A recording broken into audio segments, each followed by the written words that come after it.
ആളുകൾ ഉണ്ടാവുമല്ലോ, ചരിത്രം അറിയാവുന്ന ആളുകളില്ലേ. 1963 ഇവിടെ 63 വരെ കാസർഗോഡിന്റെ പരിസര പ്രദേശങ്ങളിൽ ജീവിച്ച ഒരു വ്യക്തിത്വമായിരുന്നില്ലേ നെല്ലിക്കുന്ന് തങ്ങളുപ്പാപ്പ എന്ന് പറയുന്നയാള്. ആ മനുഷ്യൻ മരണപ്പെട്ടപ്പോ അദ്ദേഹത്തിന്റെ ഖബറ് കെട്ടി ഉയർത്തി അവിടെ ഉറൂസ് കഴിക്കാൻ വേണ്ടിയുള്ള തീരുമാനമുണ്ടായപ്പോ സമസ്ത കേരള ജംഇയ്യത്തുൽ ഉലമയിലെ അറിയപ്പെട്ട പണ്ഡിതന്മാർ, ഈ പരിസരത്തുള്ളവർ 34ഓളം പണ്ഡിതന്മാർ ഒപ്പിട്ടുകൊണ്ട് അവർ അതാ ഈ തളങ്കര ഖിദ്മത്തുൽ ഇസ്ലാം സംഘം എന്ന പേരിൽ അറബി മലയാളത്തിൽ ഒരു പ്രസിദ്ധീകരണം അവർ പ്രസിദ്ധീകരിച്ചു. ആ അറബി മലയാളത്തിലുള്ള പ്രസിദ്ധീകരണം അതിൽ നമുക്ക് കാണാം. പുസ്തകത്തിന്റെ പേരെന്താണെന്നറിയോ? തഹ്ദീറുൽ ഇഖ്വാൻ അൻ ഇഗ്വാഇശ് ശൈത്താൻ. എന്താ ഇതിന്റെ അർത്ഥം? സഹോദരങ്ങൾക്കുള്ള കനത്ത മുന്നറിയിപ്പ്. എന്തിനെക്കുറിച്ചുള്ള മുന്നറിയിപ്പ്? അൻ ഇഗ്വാഇശ് ശൈത്താൻ. ശൈത്താൻ ജനങ്ങളെ പഴപ്പിക്കുന്നതിൽ നിന്ന് ഇതാ ജനങ്ങളെ, സഹോദരങ്ങളെ, നിങ്ങൾക്കിത് മുന്നറിയിപ്പ് നൽകുന്നു എന്ന് പറഞ്ഞുകൊണ്ട് തളങ്കര ഖിദ്മത്തുൽ ഇസ്ലാം സംഘം എന്ന പേരിലുള്ള ഒരു ടീം കേരളത്തിലെ അറിയപ്പെടുന്ന സമസ്തയുടെ ആലിമീങ്ങൾക്ക് അവർ അതാ ഫത്വ ചോദിച്ചുകൊണ്ട് 7 ചോദ്യങ്ങൾ ചോദിച്ചുകൊണ്ട് ഒരു കത്തെഴുതിയിരിക്കുകയാണ്. പുസ്തകത്തിന്റെ പേരും കൊല്ലൊക്കെ പറഞ്ഞുതരാ. തഹ്ദീറുൽ ഇഖ്വാൻ അൻ ഇഗ്വാഇശ് ശൈത്താൻ. ആരാ പ്രസിദ്ധീകരിച്ചത്? കാസർഗോഡ് തളങ്കര ഖിദ്മത്തുൽ ഇസ്ലാം സംഘം പ്രസിദ്ധീകരിച്ച ഗ്രന്ഥം. ഇനി അതിന്റെ മുഖവുര, മുഖദ്ദിമ, അതിലെന്താ കാണുന്നത്? ചില വ്യക്തികളെ ശരിക്കും ശ്രദ്ധിച്ചോളണം. നെല്ലിക്കുന്നുപ്പാപ്പാനെ കുറിച്ചാ പറയുന്നത്, ഞാൻ പറയുന്നതല്ല. കാരണം എനിക്കിതറിയൂല, പക്ഷേ ജീവിക്കുന്ന രേഖയാണ്, നിങ്ങളോട് സംസാരിക്കുകയാണ്. എന്താണ് പറയുന്നത്? ഇവിടെയുള്ള തളങ്കരയിലുള്ള പഴയകാല സമസ്തയുടെ ആളുകൾ എഴുതി ചോദിച്ച ചോദ്യമാണ്. ചില വ്യക്തികളെ അവരുടെ ജീവിതകാലത്തും മരണശേഷവും വലിയുല്ലാഹി എന്ന് വിളിച്ചും മറ്റുള്ളവരുടെ ഇടയിൽ ചില കള്ളപ്രചരണങ്ങൾ നടത്തി അവരെ കൊണ്ട് വിളിപ്പിച്ചും അതിൽ നിന്ന് മുതലെടുക്കുന്നത് കണ്ടുവരുന്നത് ഒരു പരമാർത്ഥം മാത്രമാണ്. അങ്ങനെ അതിനെ സംബന്ധിച്ച് 1963 ഓഗസ്റ്റ് 1-ാം തീയതി ഖിദ്മത്തുൽ ഇസ്ലാം സംഘം തളങ്കര എന്ന പേരിൽ ഒരു കമ്മിറ്റി സ്ഥാപിക്കുകയുണ്ടായി. കേരളത്തിലെ സുപ്രസിദ്ധ മതപണ്ഡിതന്മാരെ സമീപിക്കുകയുണ്ടായി.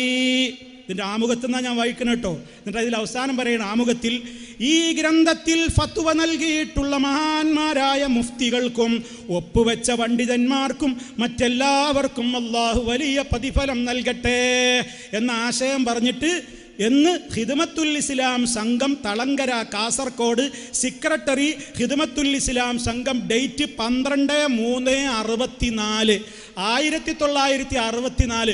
ഞാനൊക്കെ ഈ ഭൂമിയിലേക്ക് വരുന്നതിൻ്റെ മുമ്പുള്ള പുസ്തകത്തിൽ നിന്നായി വായിക്കണത്. എന്ന് മുമ്പുള്ള പുസ്തകത്തിൽ നിന്നാണ് ഈ വായിക്കണത്. നിങ്ങൾ മനസ്സിലാക്കണം എന്താ അവർ ആവശ്യം, എന്താണ് അവർ ചോദിക്കാൻ കാരണം. ശരിക്ക് പഠിച്ചു വെച്ചോ, കേട്ടോളൂ.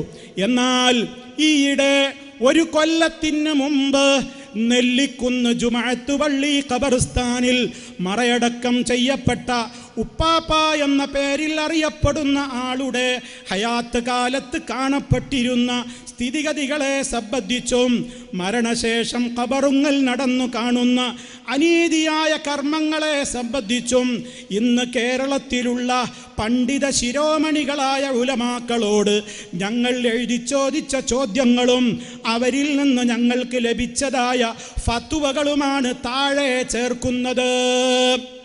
ഇവർ ചോദിച്ച ചോദ്യങ്ങൾ, ആ ചോദിച്ച ചോദ്യത്തിൽ തങ്ങൾ പാപ്പാനെ പറ്റിയിട്ട് അവർ ചോദിച്ച ചോദ്യത്തിൽ 2ാമത്തെ ഭാഗം ഞാൻ വായിക്കാം. എന്താ ചോദ്യങ്ങൾ? 2. ശരീഅത്തിന്റെ വിധികളെ അനുഷ്ഠിക്കാതെ, അതായത് നമസ്കരിക്കാതിരിക്കുക, നോമ്പ് പിടിക്കാതിരിക്കുക, നോമ്പ് നോറ്റവരെ കൊണ്ട് മുറിപ്പിക്കുക, അന്യ സ്ത്രീകളെ കൊണ്ട് കാലി തടകിക്കൽ പോലുള്ള വേലകൾ ചെയ്യിപ്പിക്കുക, പല ഹറാമായ ജോലികളിലും പ്രവേശിക്കുന്ന തെമ്മാടികളുമായി സഹകരിക്കുക, അവർക്ക് ഷീട്ട് കളിക്ക് നമ്പർ പറഞ്ഞു കൊടുക്കുക, ഇത്തരം പല തെറ്റുകളും ചെയ്ത് കാണപ്പെടുന്ന ഒരാൾക്ക് വലിയുല്ലാഹി എന്ന് പറയാമോ? ഇതൊക്കെയാണ് ചോദ്യങ്ങൾ. വേറെയും ചോദ്യങ്ങളുണ്ട്. ഇതിൽ ആദ്യത്തെ ഫത്വ തന്നെ കൊടുത്തിരിക്കുന്ന ആരറിയോ? സമസ്തയുടെ ആലിമായിരുന്ന ഖുത്ബി മുഹമ്മദ് മുസ്ലിയാർ. പിന്നെ കണ്ണിയത്ത് അഹമ്മദ് മുസ്ലിയാര്, സദഖത്തുള്ള മുസ്ലിയാര്, ഹസൻ ബാബ മുസ്ലിയാര്, ഇങ്ങനെ ഓരോരുത്തരുടെയും ഫത്വകളുണ്ട്.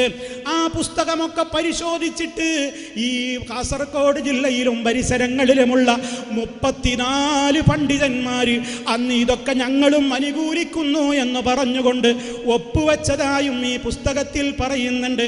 അതുകൊണ്ട് സഹോദരങ്ങളെ, ഞാനിത് സൂചിപ്പിക്കുന്നത് എന്തിനാണ്? എത്രയോ കാലങ്ങൾക്ക് മുമ്പ്, ഒരുപാട് കാലഘട്ടങ്ങൾക്ക് മുമ്പ് ഇതേപോലെ ഒരു ഉപ്പാപ്പയെ സംബന്ധിച്ച് അന്നുള്ളവരൊക്കെ എതിർത്തുവെങ്കിലും ഇന്നവിടുത്തെ സ്ഥിതി എന്താണ്? കൊല്ലങ്ങൾ കുറെ പിന്നിട്ടപ്പോ ഇപ്പൊ ഉറൂസ് കെങ്കേമല്ലേ? എത്ര ആള് വന്നിട്ടാ പ്രസംഗിക്കുന്നത്? ഗ്രൂപ്പ് വ്യത്യാസമില്ലാതെ സകല സമസ്തയുടെ പൊട്ടിപ്പൊളിഞ്ഞ് പാളീസായി പല കഷ്ടങ്ങളായ സമസ്തയുടെ മുഴു ഗ്രൂപ്പുകളിലെയും ആളുകൾ വന്നിട്ട് അവിടെ അതാ ഉറൂസിൽ പ്രസംഗിക്കുന്നു.